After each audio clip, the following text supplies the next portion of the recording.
I love rumors. Facts can be so misleading. Were rumors true or false are often revealing. So, Monsieur Lapidip, what rumors have you heard? Come with me, and you'll be in a world of pure imagination. Take a look, and you'll see into your imagination. Hello everybody, welcome back to the channel. Today we're going to talk a little bit about Alita Battle Angel and the possibility of a sequel, and one of the main characters kind of joining the foray as he wants a sequel, much like we all do that enjoyed this first movie. Dug it. I've watched it probably 3 or 4 times. I didn't go to see it in the theater then. I rented it as soon as it came out on Blu-ray, watched it with the kid and the wife, and then I watched it a couple more times since then, and I really liked this movie. I thought it was good. Let's jump into this article real quick here. Perry Nemiroff over at Collider.com. Whether Alita Battle Angel worked for you or not, there's no denying that the February 2019 release sparked quite the response. Of course, that property already had a significant fan base thanks to the manga source material, but the movie seemed to take it to another level. The kind of level where a fan group raises over 1,800 to fly a banner over the Academy Awards red carpet to try to persuade Disney to make a sequel. I thought was funny. I really like it.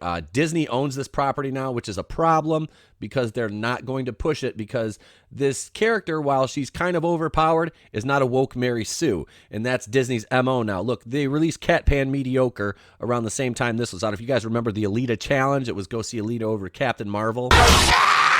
Now, this movie did not have the box office that Cat Pan Mediocre did, and there's a simple reason for that. You had Infinity War, and you had Endgame. Sandwiched in between that was America's Ex-Wife, smelling like a litter box and Pall Malls, okay? Charisma void, that is, it's 9 o'clock in the morning, and I haven't even had a full pot of coffee yet. You're going to have to excuse me. Yeah, I would really like to see a sequel to this. Given the ambitious visuals, Alita Battle Angel cost a pretty penny to make.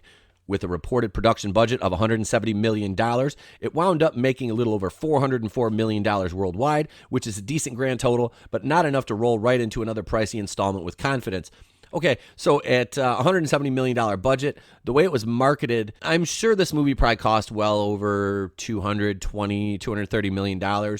So they probably made their budget back and lost a little bit on marketing. I would think the following that this movie has developed post-release would be good enough to generate a sequel to it. That's obviously up to the House of Mouse, and with the way they're hemorrhaging money right now, I'm sure they're going to be a little more, well, let's be honest, Disney's just going to keep churning out trash as soon as this whole Cabrona thing's over with, and people can go back to the theaters that still happen to be open, I should say. As someone who admittedly had little confidence in the movie after a screening preview footage at San Diego Comic-Con 2018 and at New York Comic-Con 2018, I didn't prioritize Alita Battle Angel when it finally got its nationwide release.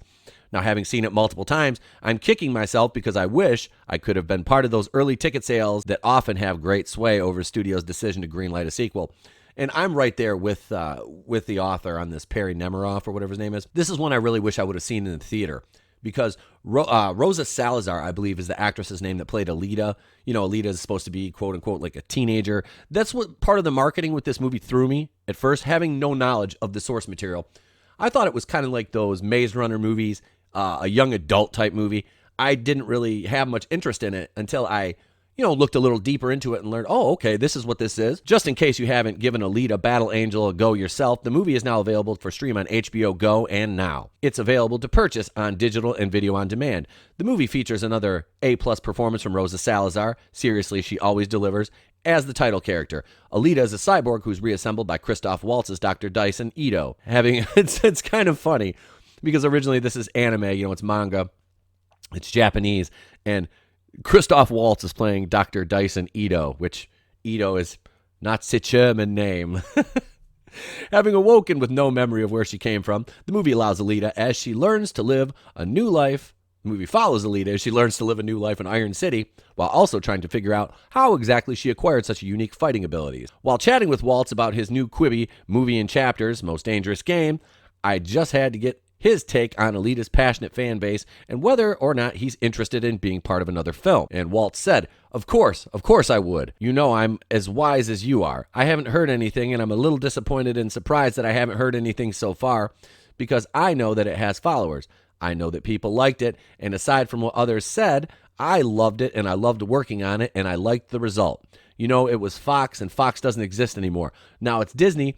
Maybe it doesn't fit into the Disneyfication, but I have no clue. I have no clue.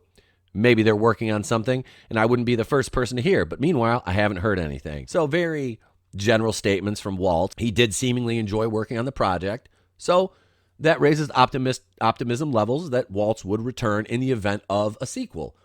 But this would be a great idea. I don't know what to do with my hands. I'm not sure what to do with my hands. To put on a streaming service as a show. All right. Now, it would be a little bit dicey getting, Waltz to come back in and Edward Norton for a series, I think. I would never say never in these new times of the shift in entertainment from theatrical to streaming releases. Now, there's going to be a big dichotomy shift there, I believe, after all this cabrona is cleared up. Clearly, this isn't a confirmation that the folks in charge are moving forward with another film, but for what it's worth, Waltz is well aware of the film's dedicated fan base and shares the desire for more Alita.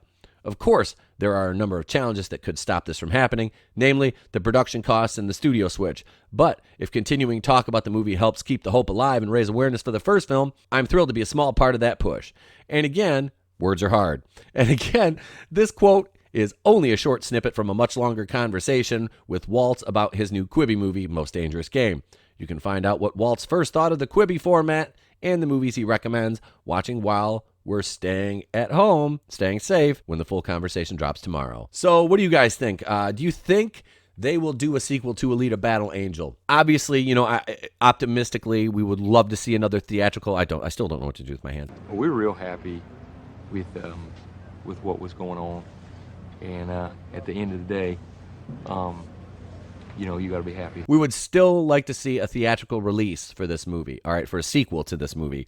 But that being said, it's available on HBO Go now, the original movie. They set up the sequel perfectly. I mean, the first movie was like set up for the sequel. It was good. It didn't skip over anything for the sake of setup. It's not a Marvel movie.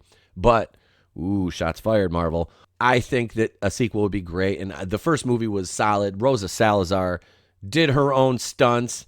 Didn't have 2 to 3 stunt doubles and a stunt ass. So, I mean, let's be honest. She's a much better actress than Brie Larson. I really wish I would have, went to support this movie. But if there's a sequel in the theater, I will go see it. Will you go see it? Let me know in the comments below. Thank you for subscribing, all 202 of you that have subscribed to the channel. There you have it, ladies and gentlemen. There's where you can find us on social media. Be sure to click that subscribe button. Follow us all across social media, Instagram, Facebook, Twitter, past podcasts. Hey there. Hail the Fandom Menace. Click subscribe to join the Fandom Menace. And remember, if I don't see you, have yourselves a great day, a pleasant tomorrow. And there's another video, and that's coming up next.